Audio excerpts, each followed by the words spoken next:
Hi, in this video I'm going to show you how to send Google Docs in email.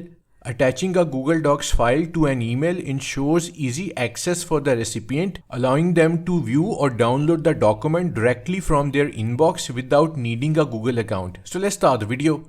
To send Google Docs to email as an attachment, first open the Google Doc that you want to share. So this is our Google Docs document. Click on the File tab in the top left corner.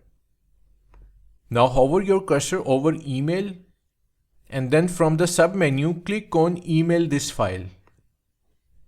A new window will pop up where you can enter the recipient's email address. You can also add a subject line and a quick message if you want.